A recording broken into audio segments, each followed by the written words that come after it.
Hi everyone, exam medicine channel में आप सभी का स्वागत है। आज हम बात करेंगे ऑर्डिनेंस की, जिसको हम अध्यादेश कहते हैं। आपको पता होगा कि जो अध्यादेश है राष्ट्रपति और राज्यपाल के द्वारा ही जारी की जा सकती है। ठीक है, आपको अनुच्छेद याद रखना है कि जो अध्यादेश है, राष्ट्रपति का जो अध्यादेश जारी होने की शक्ति है वो अनुच्छेद 123 में 123 में है। ठीक है, और उसी जगह पे आप देखेंगे जो राज्यपाल होते हैं उनके अध्यादेश जारी करने की शक्ति जो है अनुच्छेद 213 में है, मतलब 213 में है। तो अगर आपको राष्ट्रपति का याद है कि 123 है, तो आपको राज्यपाल के लिए क्या करना है, 2 यहाँ रहेगा, 1 को बीच में कर दीजिएगा तो 213 हो जाएगा। तो दोनों अनुच्छेद को याद रखेंगे, यहाँ से डायरेक्ट क्वेश्चन बनते हैं। आगे देखते हैं अध्यादेश के बारे में। देखिए, अध्यादेश जारी कब होता है ये पता होना चाहिए। संसद के विश्राम काल के समय में ही अध्यादेश जारी होता है। ये विश्राम काल क्या होता है जान लीजिए। देखिए, जो संसद हमारी होती है, हमेशा उसमें कामकाज नहीं होता है कि वो रेगुलर हो रहा है। कब जब संसद के कार्य ना चल रहे हों, ठीक है, जब वो विश्राम काल की अवस्था में होंगे तभी अध्यादेश को जारी किया जा सकता है। लेकिन इस बात का ध्यान रखना है कि लोकसभा भंग होने की स्थिति में न हो, मतलब लोकसभा अगर भंग है तो अध्यादेश नहीं जारी होगा। अध्यादेश जारी करने की ज़रूरत क्यों पड़ती है? मान लीजिए कि संसद के सदन नहीं चल रहे हैं। संसद में आपको पता है लोकसभा, राज्यसभा और राष्ट्रपति तीनों को शामिल किया जाता है। ठीक है, तो लोकसभा और राज्यसभा के कोई कार्य नहीं हो रहे हैं संसद में, और ऐसी स्थिति आती है कि राज्यों में या राष्ट्र में, पूरे भारत में कुछ ऐसी स्थिति आ गई कि जिसके वजह से अध्यादेश जारी करना ज़रूरी है। मान लीजिए कोई आपातकाल आ गया या कुछ भी ऐसी चीज़ें आ गई, तो कोई अध्यादेश जारी करना ज़रूरी है जो सभी नागरिकों के लिए होंगे, तो वहाँ पर अध्यादेश जारी किया जाता है। और अगर संसद का कार्य नहीं हो रहा है तो वैसे तो ये होता है कि संसद के दोनों सदनों में से किसी एक में कोई विधेयक जैसे जाता है, फिर पारित होगा, फिर वो अगले में जाता है, तभी कोई चीज़ आगे बढ़ती है। तो अगर ऐसा नहीं है, अगर संसद का सत्र नहीं चल रहा है, वो विश्राम काल की अवस्था में है, तो उस समय जो तुरंत कोई कानून बना के लागू किया जाता है उसे हम क्या कहेंगे, अध्यादेश कहेंगे, जो कि राष्ट्रपति के द्वारा लागू किया जाता है। अब आप ये देखिए कि आपको भी बताया गया है कि जो अध्यादेश है वो राष्ट्रपति और राज्यपाल दोनों कर सकते हैं।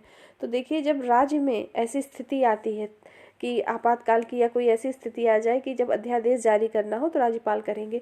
तो जिस तरीके से केंद्र में आपके होता है कि लोकसभा हो गई, राज्यसभा हो गए और राष्ट्रपति से मिलकर संसद बनती है, उसी तरीके से राज्य में क्या होता है, विधान मंडल होते हैं। ठीक है, क्या होते हैं, विधान मंडल। आपको पता होगा कि विधान मंडल होंगे आपके। विधान मंडल में दो होते हैं, आपकी विधानसभा होती है और आपका क्या होता है, विधान परिषद होता है। विधान परिषद, आपको ये बात पता होगी कि विधान परिषद सभी राज्यों में नहीं है।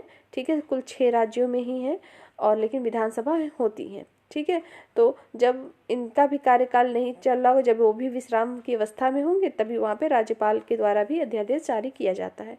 अगर आप एक समझ लेंगे, राष्ट्रपति का जिस तरीके से कार्य सेंट्रल में हो रहा है, केंद्र में, उसी प्रकार से राज्यपाल का भी होगा। इसके लिए सबसे ज़रूरी अध्यादेश के लिए कब जारी होता है ये याद रखना है।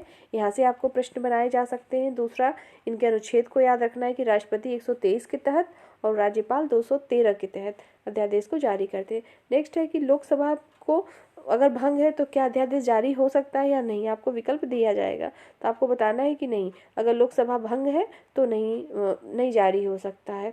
आगे देखते हैं इसमें कि दोनों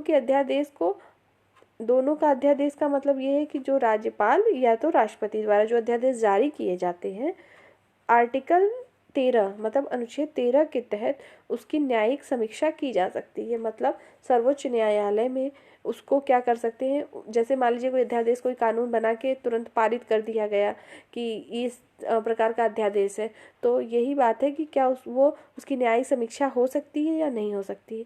तो ये न्यायिक समीक्षा हो सकती है। 44वां संविधान संशोधन हुआ था, तब ये बात कहा गया था कि न्यायिक समीक्षा हो सकती है। पहले क्या था कि ऐसा नहीं था। ठीक, जब संशोधन हुआ इस मामले में तब हुआ कि नहीं, उसकी जो है न्यायिक समीक्षा की जा सकती है।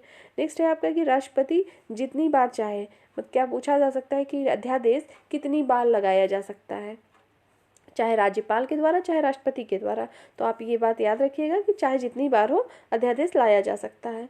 और उसकी अवधि के बारे में जान लीजिए। प्रश्न यहाँ से बनता है और बनेगा भी कि दोनों सदन द्वारा मतलब लोकसभा और राज्यसभा द्वारा 42 दिन या 6 सप्ताह में पारित होना जरूरी है, नहीं तो जो अध्यादेश है वो स्वतः समाप्त हो जाएगा। अब यहाँ पे एक बात समझ लीजिए कि जो आपको भी बताया गया, जो जैसे आपका यहाँ पे ये संसद है, ठीक, ये संसद है, ठीक है, इसमें क्या होते हैं आपके, ये लोकसभा है और ये राज्यसभा है और राष्ट्रपति होते हैं, ठीक। तो वो तो अलग है कि राष्ट्रपति का सिग्नेचर जरूरी होता है कोई कानून बनाने के लिए। तो मान लीजिए कोई अध्यादेश जारी किया गया है, ठीक है, वो विश्राम की अवस्था में मतलब उस समय संसद का कार्य नहीं चल रहा। आपको पता है कि संसद का जो सत्र होते हैं, 3 प्रकार के सत्र होते हैं, आपको नेक्स्ट बता दिया जाएगा बाद में। तो उनमें बताया जाता है कि कोई भी जो सत्र होता है संसद का 6 माह से अधिक की गैपिंग नहीं होनी चाहिए।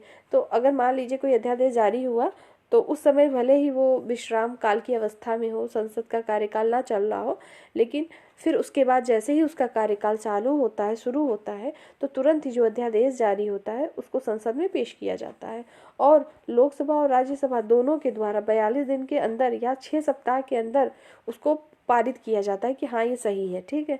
अगर वो ऐसा नहीं होता है, नहीं पारित किया जाएगा, तो जो अध्यादेश जारी है वो स्वतः ही क्या होगी, समाप्त हो जाएगी।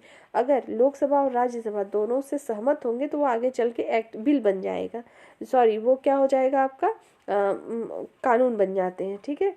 और अधिकतम 6 माह तक पूछा जाए कि एक बार जो अध्यादेश, जैसे कोई अध्यादेश चालू हो गया, लागू हुआ है, तो अधिकतम 6 माह तक लागू रहता है। उसके बाद फिर उसको आगे भी पारित किया जा सकता है, लेकिन ये अधिकतम कितना होगा, 6 माह तक, याद रखेंगे।